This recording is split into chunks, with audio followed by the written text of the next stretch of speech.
In the near future, Earth is dominated by a powerful world government. Once free nations are slaves to the will of a tiny elite. The dawn of a new dark age is upon mankind. Countries are a thing of the past. Every form of independence is under attack, with the family and even the individual itself nearing extinction. Close to 80% of the Earth's population has been eliminated. The remnants of a once free humanity are forced to live within highly controlled, compact, prison-like cities. Travel is highly restricted. Superhighways connect the megacities and keep the population from entering into unauthorized zones. No human activity is private. AI supercomputers chronicle and categorize every action. A prison planet dominated by a ruthless gang of control freaks, whose power can never be challenged. This is the vision of the global elite, their goal. A program of total dehumanization, where the science of tyranny is law. A worldwide control grid, designed to ensure the overlord's monopoly of power forever. Our species will be condemned to this nightmare future unless the masses are awakened to the New World Order master plan and mobilized to defeat it. Erected by a secretive group, the Georgia Guidestones are a testament to the elite's plan for a world religion, global laws, with a global court and army to enforce it. And set in stone, it is written that the population never rise above 500 million.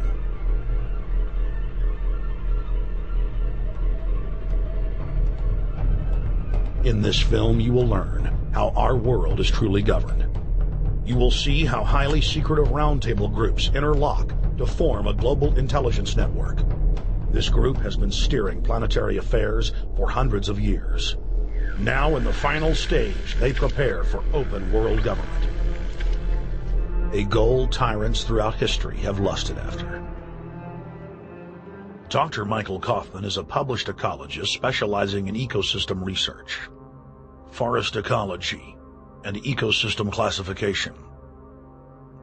Dr. Kaufman played a key role in blocking the ratification of the Convention on Biological Diversity in the U.S. Senate. The concept of a New World Order has been around for centuries. It's been receiving tremendous play over the last half of the 20th century. George Bush, the first senior president, George Bush, used it a lot in his speeches and really implies that he really wants to see a order in which we have a universal or a global type of governance in which every human being on planet Earth is ultimately responsible to policies that are being formulated at the international level. It is a big idea, a new world order.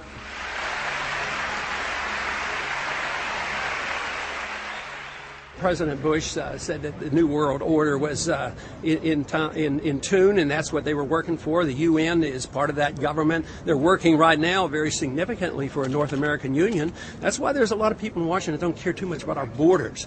They have a philosophic belief that national sovereignty is not important. It's also the reason I have made very strong suggestion that we need not be in the United Nations for our national security. It's really always the same. You go back throughout all of history, the Roman Empire, the Soviet Union, Hitler during the Nazism was always saying that it's going to create the utopia for the average person, when in fact, history always shows that it does exactly the opposite. Conquest and empire is as old as civilization. Babylon, Egypt, and Greece. They all built empires in an attempt to rule the world. The Roman system at its peak dominated the known world. Complex governmental systems were developed to control diverse populations. During the period between the 15th and 19th century, new empires emerged and again waged war for supremacy. The nobility, as well as the thriving merchant class, were financed by a handful of private banks. Many of the great money houses would hedge their bets and finance both sides of a war. Sophisticated intelligence-gathering networks gave the financiers a clear edge over the governments they were slowly gaining control of. On the 18th of June, 1815, agents of the British arm of the Rothschild family looked on as Emperor Napoleon Bonaparte fought desperately to save his army from the jaws of a British-Prussian pincer attack. A Rothschild agent was able to get the news of Napoleon's defeat at the hands of Lord Wellington to Nathan Rothschild, a full 20 hours before the news reached London. Nathan, the head of the British arm of the Rothschild family, put out the rumor to the London Stock Exchange that Napoleon had won the war. Stocks plunged by 98%, and Rothschild was then able to buy up the entire British economy for pennies on the pound. When the news of Napoleon's defeat finally arrived, stocks soared. Britain was now the undisputed ruler of Europe, and Rothschild ruled England. The already dominant British Empire grew even more aggressive. Her troops and bureaucracy spread across the globe. The sun never set on Britannia's holdings. The banking cartel funded, in fact, since about 1800, they have funded both sides of almost every war. And of course, they're getting the interest off of the loans that they've given the various governments and the wars that they have actually helped stimulate and create. By 1900, Germany was a rising force and a leader of the Industrial Revolution. World War I, for instance, there was absolutely no reason to have World War I, except that it was an ideal opportunity for the banking cartel to make a pile of money by funding both sides of that particular war. On June 28, 1914, the heir to the Austrian-Hungarian throne, Archduke Franz Ferdinand, was assassinated while traveling in a motorcade.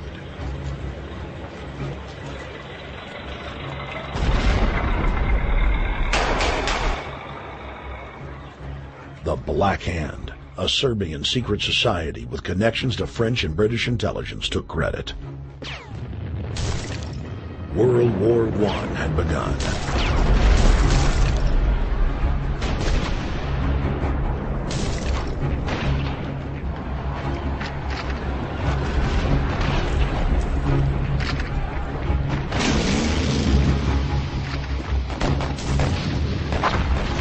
Armaments companies financed by Rothschild-controlled banks in Germany, France, England, and Austria bankrolled all the factions.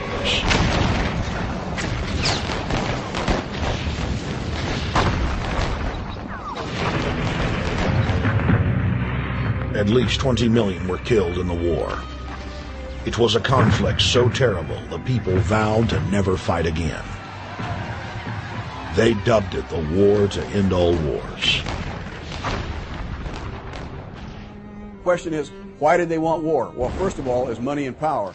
But secondly, they wanted to create the League of Nations. They had this in their plans all along, and as a consequence, once the war was over or about to be over, they began to formulate this idea of a League of Nations so this would never ever happen again. Hundreds of years of practice made the British experts at hiding their empire behind puppet governments and councils. In the name of stopping all future conflicts, they proposed that countries would join a League of Nations. Their true intention was for the League to serve as a framework for world government.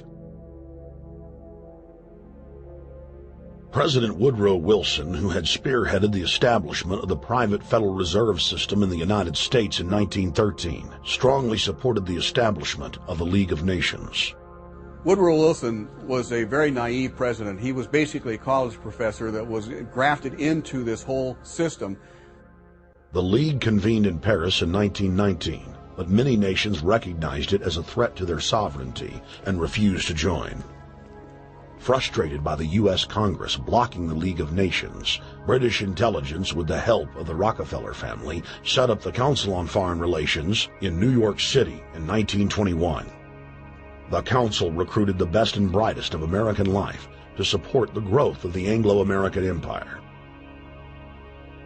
The CFR's stated mission is to abolish all nation-states in favor of an all-powerful world government administered by a tiny elite. By 1930, the promoters of world government had split into two interlocking camps: the Fabian socialists centered in London, and the fascist based in Italy and Germany. National Socialism will use its own revolution for establishing a new world order. Adolf Hitler. Supporters of the fascists in the United States and England believed that the military should be used to quickly transform the world into a new world order, while the more sophisticated practitioners of globalism stated that incrementalism was the sure path to world domination. Congressional Medal of Honor winner Major General Smedley Butler went public in 1934, exposing an attempt by the robber barons to launch a military overthrow of the United States. The war hero testified to the McCormick-Dickstein Committee in Congress that some of the most powerful men in America had tried to recruit him to lead a military coup so they could set up National Socialism in the United States.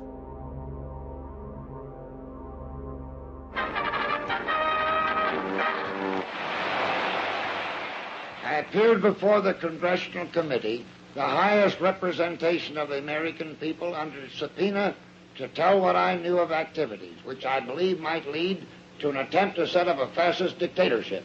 I was supposed to lead an organization of 500,000 men, which would be able to take over the functions of government. The fascists had also made deep inroads in England.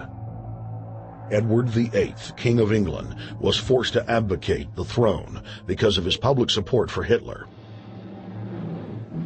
Was es sich dabei nicht nur das negative Problem der Bekämpfung dieser Lehre und ihrer Organisation handelt, sondern die Durchführung der positiven Aufgabe der Gewinnung des deutschen Arbeiters für den nationalen Staat.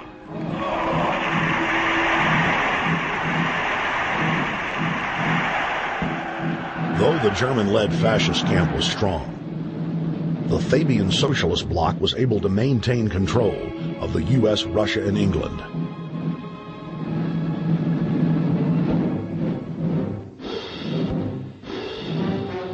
In the build-up to World War II, and during the conflict, the bankers again financed both sides, just as they had done with Napoleon.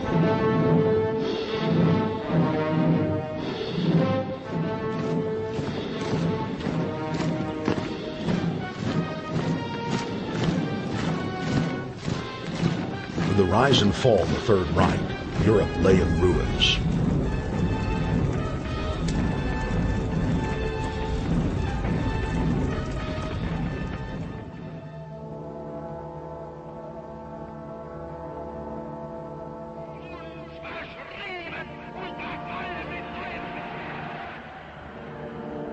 Once again, the elite claimed that only global governance could save humanity from certain destruction.